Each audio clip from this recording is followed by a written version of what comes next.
ಮಧ್ಯಪ್ರಾಚ್ಯದಲ್ಲಿ ಯುದ್ಧ ಶುರುವಾಗಿ ಇವತ್ತಿಗೆ ಭರ್ತಿ 27 ದಿನ. ಈ 27 ದಿನದಲ್ಲಿ ಭಾರತ ಬಯಸ್ತಾ ಇದ್ದಂತ ಗುಡ್ ನ್ಯೂಸ್ ಇವತ್ತು ಇರಾನ್ನಿಂದ ಬಂದಿದೆ. ಭಾರತದ ಪಾಲಿಗೆ LPG ಸಮಸ್ಯೆಗೆ, ಕ್ರೂಡ್ ಆಯಿಲ್ ಸಮಸ್ಯೆಗೆ, LNG ಸಮಸ್ಯೆಗೆ, ರಸಗೊಬ್ಬರದ ಸಮಸ್ಯೆಗೆ ಕಾರಣ ಆಗಿದ್ದು ಹೊರ್ಮುಜ್ ಜಲಸಂಧಿಯಲ್ಲಿ ನಮ್ಮ ಹಡಗುಗಳಿಗೆ ಹೋಗೋದಕ್ಕೆ ಅವಕಾಶ ಇಲ್ಲದಂತ ಸ್ಥಿತಿ ನಿರ್ಮಾಣ ಆಗಿತ್ತು. ಸದ್ಯ ಆ ಸಮಸ್ಯೆಯಿಂದ ಭಾರತ ಮುಕ್ತವಾಗ್ತಾ ಇದೆ. ತೈಲ ಮತ್ತು LPG ಬಿಕ್ಕಟ್ಟಿನ ಮಧ್ಯೆ ಭಾರತಕ್ಕೆ ಗುಡ್ ನ್ಯೂಸ್. ಸದ್ಯದಲ್ಲೇ ಬಗೆಹರಿಯುವಂತ ಲಕ್ಷಣ ಭಾರತದ ಈ ಸಮಸ್ಯೆ. ಕಾರಣ ಏನು ಅಂತಂದ್ರೆ ಭಾರತ ರಾಜತಾಂತ್ರಿಕವಾಗಿ ಮೇಲುಗೈ ಸಾಧಿಸಿದೆ. ಹೇಗೆ ಅಂತಂದ್ರೆ ಹೊರ್ಮುಜ್ ಜಲಸಂಧಿಯಲ್ಲಿ ಭಾರತದ ಹಡಗುಗಳಿಗೆ ಸಂಚರಿಸೋದಕ್ಕೆ ಅವಕಾಶ ಕೊಡ್ತಾ ಇದ್ದೀವಿ ಅಂತ ಇರಾನ್ ಪ್ರಕಟಿಸಿದೆ. ಭಾರತ ಸೇರಿ ಒಟ್ಟು 5 ರಾಷ್ಟ್ರಗಳ ಹೆಸರನ್ನು ಉಲ್ಲೇಖಿಸಿದೆ. ಫ್ರೆಂಡ್ಲಿ ನೇಷನ್ನು ಅಂತ ಭಾರತದ ಜೊತೆಗೆ ಒಟ್ಟು 5 ರಾಷ್ಟ್ರಗಳನ್ನು ಕರೆದಿರೋದು. ಭಾರತ, ಚೀನಾ, ರಷ್ಯಾ, ಇರಾಕ್ ಮತ್ತು ಪಾಕಿಸ್ತಾನ. ಈ 5 ರಾಷ್ಟ್ರಗಳಿಗೆ ಇರಾನ್ ಇವತ್ತು ಗುಡ್ ನ್ಯೂಸ್ ರಿಲೀಫ್ 2 ಕೂಡ ಕೊಟ್ಟಿರೋ.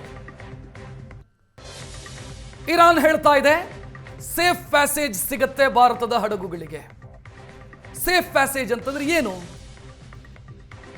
ಹೊರ್ಮುಜ್ ಜಲಸಂಧಿಯಲ್ಲಿ ಭಾರತದ ಹಡಗುಗಳು ಯಾವುದೇ ತಡೆ ಇಲ್ಲದೆ, ಆತಂಕವಿಲ್ಲದೆ ಸುರಕ್ಷಿತವಾಗಿ ಸಂಚರಿಸೋದಕ್ಕೆ ಸಿಗುವಂತ ಅವಕಾಶ.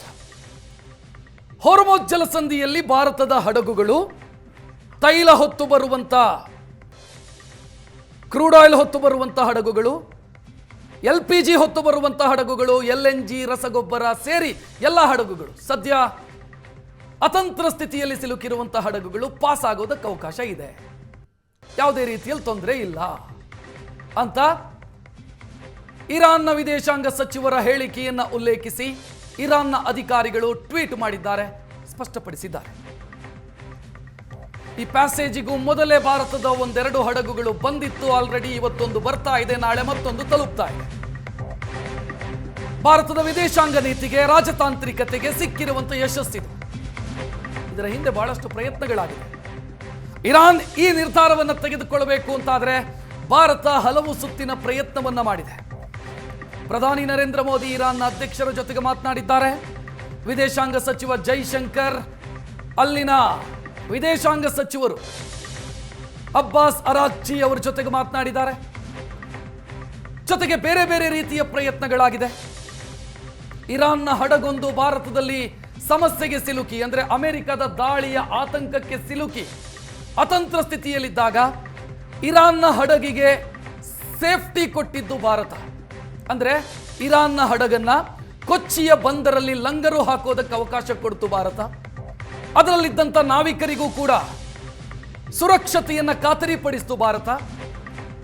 ಇದೆಲ್ಲವೂ ಕೂಡ ಇರಾನ್ ಈ ನಿರ್ಧಾರವನ್ನು ತೆಗೆದುಕೊಳ್ಳೋದಕ್ಕೆ ಕಾರಣ ಆಗಿರೋದು. ಸ್ಟ್ರೈಟ್ ಆಫ್ ಹೊರ್ಮುಜ್ ಭಾರತದ ಪಾಲಿಗೆ ಅತ್ಯಂತ ಪ್ರಮುಖವಾದಂಥ ಜಲಮಾರ್ಗ. ಈ ಜಲಮಾರ್ಗವನ್ನು ದಾಟಿಕೊಂಡೇ ಭಾರತಕ್ಕೆ 40% ನಮ್ಮ ಇಂಪೋರ್ಟ್ನಲ್ಲಿ ಕ್ರೂಡ್ ಆಯಿಲ್ ಇಲ್ಲಿಂದಲೇ ಬರಬೇಕು. ಇದೇ ಜಲಸಂಧಿಯನ್ನು ದಾಟಿಕೊಂಡು ಬರಬೇಕು. 60-65% LPG ಇದೇ ಮಾರ್ಗವಾಗಿ ಬರಬೇಕು. 40% LNG ಇದೇ ಮಾರ್ಗವಾಗಿ ಬರಬೇಕು. ಇನ್ನು ರಸಗೊಬ್ಬರವೂ ಕೂಡ ಇದೇ ಮಾರ್ಗವಾಗಿ ಬರಬೇಕು. ಈ ಮಾರ್ಗ ಸ್ಟಾಪ್ ಆಯಿತು ಅಂತಂದ್ರೆ ಭಾರತಕ್ಕೆ LPGಯಲ್ಲಿ ಬಹಳ ದೊಡ್ಡ ಸಮಸ್ಯೆ. ಯಾಕಂತಂದ್ರೆ ನಾವು ಕ್ರೂಡ್ ಆಯಿಲ್ ಅನ್ನು ಹೇಗೋ ಮ್ಯಾನೇಜ್ ಮಾಡ್ತಾ ಇದ್ದೀವಿ, ಅಂದ್ರೆ ಕಚ್ಚಾ ತೈಲದ ವಿಚಾರವನ್ನು ನಾವು ಹೇಗೋ ಮ್ಯಾನೇಜ್ ಮಾಡ್ತಾ ಇದ್ದೀವಿ. ಕಚ್ಚಾ ತೈಲವನ್ನು ನಾವು ಆಮದು ಮಾಡಿಕೊಳ್ಳುವಾಗ ಈ ಪರ್ಷಿಯನ್ ಗಲ್ಫ್ನ ರಾಷ್ಟ್ರಗಳು ಮಾತ್ರ ಅಲ್ಲದೆ ಬೇರೆ ರಾಷ್ಟ್ರಗಳ ಜೊತೆಯೂ ಕೂಡ ನಾವು ಖರೀದಿ ಮಾಡ್ತಾ ಇದ್ದೀವಿ, ಇನ್ಕ್ಲೂಡಿಂಗ್ ರಷ್ಯಾ. ಸೊ ಅಲ್ಲಿ ಸಮಸ್ಯೆ ಇಲ್ಲ. ನಾವು ನಮ್ಮ LPGಯಲ್ಲಿ 40% ಇಲ್ಲಿ ಉತ್ಪಾದನೆ ಮಾಡಿದರೆ 60% ನಾವು ಹೊರಗಿನಿಂದ ತರಿಸ್ತೀವಿ. ಎಲ್ಲಿಂದ ತರಿಸ್ತೀವಿ? ಇದೇ ಹೊರ್ಮುಜ್ ಜಲಸಂಧಿಯನ್ನು ದಾಟಿಕೊಂಡು ಬರಬೇಕಾದಂಥ ಪರ್ಷಿಯನ್ ಗಲ್ಫಿನ ದೇಶಗಳು ಯಾವುದು? UAE, ಕತಾರು, ಸೌದಿ ಅರೇಬಿಯಾ ಮತ್ತು ಕುವೈತ್. ಈ 4 ದೇಶಗಳು ನಾವು LPGಗೆ ದೊಡ್ಡ ಮಟ್ಟದಲ್ಲಿ ಡಿಪೆಂಡ್ ಆಗಿರುವಂಥ ದೇಶಗಳು. ಇಲ್ಲಿಂದ ನಮಗೆ LPG ಬರಬೇಕು. LPGಯ ಪ್ರಾಬ್ಲಮ್ ಕ್ರಿಯೇಟ್ ಆಗೋದಕ್ಕೆ ಕಾರಣನೇ ಇದು. ನಾವು ಡೊಮೆಸ್ಟಿಕ್ ಉತ್ಪಾದನೆ ಇರೋದು 40%, ಹೊರಗಿಂದ ತರಿಸೋದು 60%. ಅದರಲ್ಲಿ 60% 65% ಇದೇ ಮಾರ್ಗವಾಗಿ ಬರಬೇಕು. ಈಗ ಇರಾನ್ ಭಾರತಕ್ಕೆ ಪ್ಯಾಸೇಜ್ ಕೊಟ್ಟಿರೋದು, ಭಾರತದ ಹಡಗುಗಳಿಗೆ ಸೇಫ್ ಪ್ಯಾಸೇಜ್ ಕೊಟ್ಟಿರೋದು ಭಾರತ ಉಸಿರಾಡುವಂತಾಗತ್ತೆ. ಭಾರತದ 20ಕ್ಕೂ ಅಧಿಕ ಹಡಗುಗಳು ಅಲ್ಲಿ ಅತಂತ್ರ ಸ್ಥಿತಿಯಲ್ಲಿ ಸಿಲುಕಿತ್ತು, ಬರುವಂಥ ಹಡಗುಗಳು. ಇನ್ನು ಹೋಗಬೇಕಾದಂಥ ಹಡಗುಗಳು ಕೂಡ ಇದ್ದಾವೆ. ಭಾರತದಿಂದ ಎಕ್ಸ್ಪೋರ್ಟ್ ಆಗುವಂಥ ಗೂಡ್ಸು, ಅದು ಬಾಸುಮತಿ, ಸೋನಾ ಮಸೂರಿ ಅಕ್ಕಿಯಿಂದ ಹಿಡಿದು ಬೇರೆ ಬೇರೆ ವಸ್ತುಗಳನ್ನು ಭಾರತ ಎಕ್ಸ್ಪೋರ್ಟ್ ಮಾಡುತ್ತೆ. ಸೊ ಈ ಹಡಗುಗಳು ಕೂಡ ಅತಂತ್ರ ಸ್ಥಿತಿಯಲ್ಲಿತ್ತು. ಈಗ ಸೇಫ್ ಪ್ಯಾಸೇಜ್ ಸಿಕ್ಕಿರೋದ್ರಿಂದ ಒಂದು ಹಂತದ ರಿಲೀಫ್ ಸಿಕ್ಕಂದಾಗತ್ತೆ. LPG ತರಿಸೋದಕ್ಕೆ ನಮಗೆ ಸಮಸ್ಯೆ ಇಲ್ಲ. ಆದರೆ ಇನ್ನೊಂದು ಸಮಸ್ಯೆ ಇದೆ, ಅದು LPG ಉತ್ಪಾದನೆಗೆ ಸಂಬಂಧಿಸಿ. ಯಾಕಂದರೆ ನಾನು ಹೇಳಿದಂಥ ದೇಶಗಳು ಅದು ಕತಾರು, UAE, ಸೌದಿ ಅರೇಬಿಯಾ, ಕುವೈತ್. ಈ 4 ದೇಶಗಳು ಕೂಡ ಯುದ್ಧದ ಆತಂಕಕ್ಕೆ ಸಿಲುಕಿರುವಂಥ ದೇಶಗಳು. ಇರಾನ್ ಅದರ ಮೇಲೂ ಕೂಡ ದಾಳಿ ಮಾಡ್ತಾ ಇದೆ. ಅಲ್ಲಿ ಪ್ರೊಡಕ್ಷನ್ನು, ಉತ್ಪಾದನೆಯಲ್ಲೂ ಕೂಡ ಸಮಸ್ಯೆಯಾಗಿದೆ. ಕೇವಲ ಸಾಗಾಟದಲ್ಲಿ ಮಾತ್ರ ಸಮಸ್ಯೆ ಆಗಿರೋದಲ್ಲ, ಉತ್ಪಾದನೆಯಲ್ಲೂ ಸಮಸ್ಯೆಯಾಗಿದೆ. ಸೊ ಈ ಸಮಸ್ಯೆಯನ್ನು ನಮ್ಮ ಕೈಯಲ್ಲಿಲ್ಲ ಅದನ್ನು ಬಗೆಹರಿಸೋದು, ಅದು ಯುದ್ಧ ಮುಗಿಬೇಕು. ಬಟ್ ಈಗ ಟ್ರಾನ್ಸ್ಪೋರ್ಟಿಗೆ ಇರುವಂಥ ಸಮಸ್ಯೆ ಇತ್ತಲ್ಲ, ಆ ಅಡ್ಡಿ ಬಗೆಹರಿತಾ ಇದೆ ಭಾರತದ ಪಾಲಿಗೆ. ಆ ಟ್ವೀಟನ್ನು ನೋಡಿದರೆ ಗೊತ್ತಾಗುತ್ತೆ ನಮಗೆ. ಇರಾನ್ ಮಾಡಿರುವಂಥ ಟ್ವೀಟು 5 ದೇಶಗಳ ಹೆಸರಿದೆ. ಅದರಲ್ಲಿ ಫ್ರೆಂಡ್ಲಿ ನೇಷನ್ಸು ಅಂತ ನಮ್ಮನ್ನು ಉಲ್ಲೇಖಿಸಿದ್ದಾರೆ ಭಾರತವನ್ನು. ಇಲ್ಲಿ ಪ್ರಶ್ನೆ ಇಷ್ಟೇ ಬರೋದು, ಭಾರತಕ್ಕೆ ಸಮಸ್ಯೆಯಾದಾಗ ಬಹಳ ಜನ ಇಲ್ಲಿ ಟೀಕೆ ಮಾಡಿದರು. ಭಾರತದ ರಾಜತಾಂತ್ರಿಕ ಲೆಕ್ಕಾಚಾರಗಳು ಸರಿ ಇಲ್ಲ, ರಾಜತಾಂತ್ರಿಕವಾಗಿ ಭಾರತ ಎಡವಿದೆ, ನಮಗಿಂತ ಪಾಕಿಸ್ತಾನ ಮುಂದಿದೆ, ನಮಗಿಂತ ಬೇರೆ ದೇಶಗಳು ಮುಂದಿದ್ದಾವೆ, ನಾವು ಸೋತಿದ್ದೀವಿ ರಾಜತಾಂತ್ರಿಕವಾಗಿ. ಬಟ್ ಗೆಲುವು ತಕ್ಷಣಕ್ಕೆ ಸಿಗೋದಿಲ್ಲ, ರಾಜತಾಂತ್ರಿಕ ಗೆಲುವುಗಳು ತಕ್ಷಣಕ್ಕೆ ಸಿಗೋದಿಲ್ಲ. ಅದು ಹಲವು ಸುತ್ತಿನ ಮಾತುಕತೆಗಳ ಫಲವಾಗಿ ಸಿಗೋದು.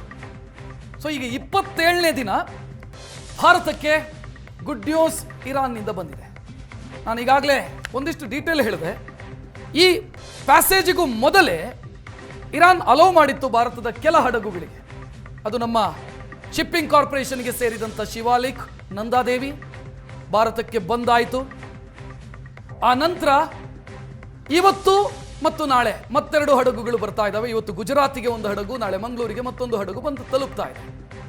ಇದರ ಜೊತೆಗೆ ಬೇರೆ ಬೇರೆ ನಾವು ಪರ್ಯಾಯ ವ್ಯವಸ್ಥೆಗಳನ್ನು ಕೂಡ LPGಗೆ ಸಂಬಂಧಿಸಿದಂತೆ ಮಾಡಿದ್ದೀವಿ. ಈಗ ಇಲ್ಲಿ ನಮಗೆ ಕ್ಲಿಯರೆನ್ಸ್ ಸಿಗ್ತಾ ಇರೋದು, ಹೊರ್ಮೋಜಲ್ಲಿ ಕ್ಲಿಯರೆನ್ಸ್ ಸಿಗ್ತಾ ಇರೋದು ಭಾರತದ ಪಾಲಿಗೆ ರಾಜತಾಂತ್ರಿಕವಾಗಿ ಸಿಕ್ಕಿರುವಂಥ ಮೇಲುಗೈ, ಭಾರತಕ್ಕೆ ಇರುವಂಥ ತಲೆನೋವು, LPGಯ ಸಮಸ್ಯೆ, ತಲೆನೋವು ಬಗೆಹರಿಯುವಂಥ ಮುನ್ಸೂಚನೆ ಅನ್ನುವಂಥ ಮಾಹಿತಿ.